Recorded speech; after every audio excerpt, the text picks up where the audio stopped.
2. Nama saya Sonia. Nama saya Maha. Nama saya Rafa. Nama saya Akbar. Dan ikuti kami ya untuk bermain ateropoli. Nah, ateropoli itu apa sih? Nah, ateropoli itu berasal dari kata atero yang berarti sampah dan poli yang berarti banyak.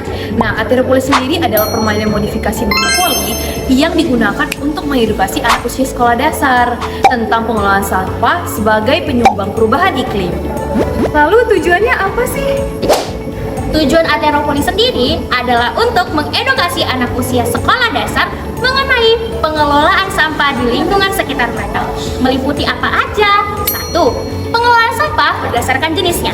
Jenis-jenis sampah sendiri ada sampah organik, sampah anorganik, dan sampah B3. Sampah B3 adalah bahan berbahaya dan beracun. Yang kedua, mengenai prinsip 3R. Nah, 3R itu apa aja ya, Kak? 3R adalah reuse, reduce, and recycle. Terakhir, prinsip yang ketiga, mengenai informasi umum terkait sampah. Nah, mau tahu nggak nih apa aja perlengkapan untuk bermain ateropoli? Yuk, simak berikut ini ya. Yang pertama ada boneka dan guru. Yang kedua yaitu board game. Ketiga adalah nomor tim. Dan yang terakhir adalah rompi untuk membedakan setiap tim yang bermain. Nah, untuk kartu ateropoli sendiri itu ada beberapa part. Yang pertama adalah sampah kamu. Nah, sampah kamu ini akan diberikan kepada setiap tim sebanyak 5 buah. Kemudian ada kartu kuis sampah, di mana kartu kuis sampah ini akan diberikan kepada tim memasuki kotak kuis sampah. Nah, selanjutnya ada kartu info sampah. Di kartu info sampah, nanti peserta akan membacakan setiap info sampah yang muncul. Dan terakhir ada kartu 3R. Di kartu 3R ini berisi pertanyaan-pertanyaan seputar prinsip 3R. Nah, biar gak penasaran lagi, ayo kita main! Ayo! Nah, teman-teman, kelompok 1 dapat 4 nih. Kelompok 1 sampai di kotak singgah sebentar. Di kotak ini tidak akan ada perlakuan apa-apa ya.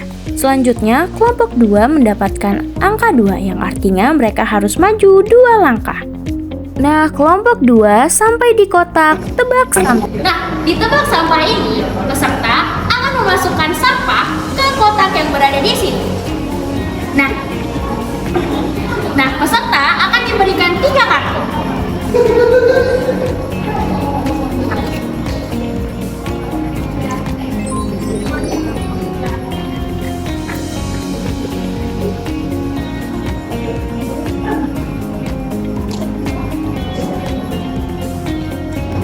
Karena jawabannya benar, kartu sampah kelompok 2 dikurangi 1.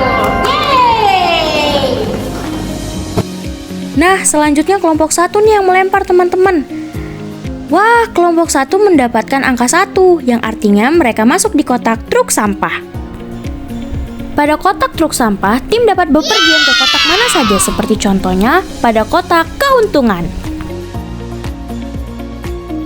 Pada kotak ini, tim dapat memberikan kartu sampah kepada lawan secara bebas. Yeay! Wah, kelompok 2 mendapatkan angka 1 nih teman-teman. Artinya mereka masuk ke kotak kuis sampah. Di kotak ini akan diberikan sejumlah pertanyaan dari kartu kuis sampah. Nah, pertanyaan dari kuis sampah adalah membuang bekas pewangi ruangan pada tong sampah berwarna A. Hijau, B. Kuning, C. Biru, dan D. Merah. Jawaban dari kelompok 2 adalah D. Yeay! Jawabannya benar. Nah, karena jawabannya benar, kartu dari kelompok 2 dikurangi 1. Yeay! Selanjutnya tim 1. Wah, tim 1 masuk ke kotak bank sampah. Artinya, tim 1 harus memberikan 1 kartu sampahnya kepada wasit. Selanjutnya kita kembali melihat kelompok 2. Wah, hebat, kelompok 2 masuk ke kotak truk sampah.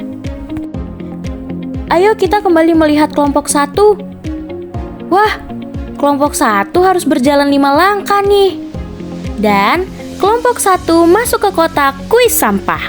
Yeay! Selanjutnya kelompok 2. Wah, kelompok 2 mendapatkan 6 angka. Kelompok 2 kira-kira masuk ke kotak apa ya? Oh, kelompok 2 masuk ke kotak tugas kamu. Di kotak ini, tim harus membuang sampah ke dalam tong sampah yang telah disediakan dalam waktu 1-2 menit. Jika tidak ada, maka lingkungan sudah bersih. Tetapi kelompok 2 menemukan sampah nih teman-teman. Ayo kita masukkan ke tong sampah yang sesuai. Ayo kita lihat kelompok 1. Kelompok 1 mendapatkan 1 angka nih. Wah, mereka masuk ke kotak fakta sampah. Pada kotak ini nantinya tim akan membacakan 1 fakta sampah. Tahukah kamu, Hari Peduli Sampah Nasional diperingati setiap tanggal 21 Februari. Ayo lihat, kelompok 2 ternyata masuk kotak TPS. Yah. Pada kotak ini, tim harus menambah 2 kartu sampah lagi. Yah. Saatnya kelompok 1. Wah, kelompok 1 masuk ke kotak 3R. Pada kotak ini, kelompok 1 akan diberikan pertanyaan dari kartu kotak 3R, yaitu kartu Reduce, Reuse, and Recycle. Pertanyaan kotak 3R. Menggunakan sorbet sebagai pengganti tisu ialah A. Reduce, B. Reuse, C. Recycle. Jawabannya adalah Reduce. kelompok 1 benar. Jadi kelompok 1 akan dikurangi 1 kartu sampahnya. Selanjutnya kelompok 2. Wah, kelompok 2 kembali masuk ke kotak start teman-teman. Jika sudah ada kelompok yang kembali ke kotak start, maka akan terjadi pergantian pemain. Yeay! Wah, ronde kedua sudah dimulai. Ayo kita lihat siapa yang akan menjadi pemenangnya ya. Benar! Yeay! Nah, karena benar, kartunya dikurangi 1. Wah, kartu kelompok 1 udah habis nih. Artinya, kelompok 1 yang menjadi pemenangnya. Nah, kartu kelompok 2 masih banyak ya. Yah, sayang banget nih kelompok 2 belum berhasil hari ini. Dari permainan ateropoli ini, kita semua dapat belajar tentang pengelolaan sampah. Nah, oleh karena itu, kita semua harus bekerja sama sebagai penyumbang perubahan iklim. Kami harap teman-teman jadi lebih sadar lagi ya akan kebersihan lingkungan. Terima kasih.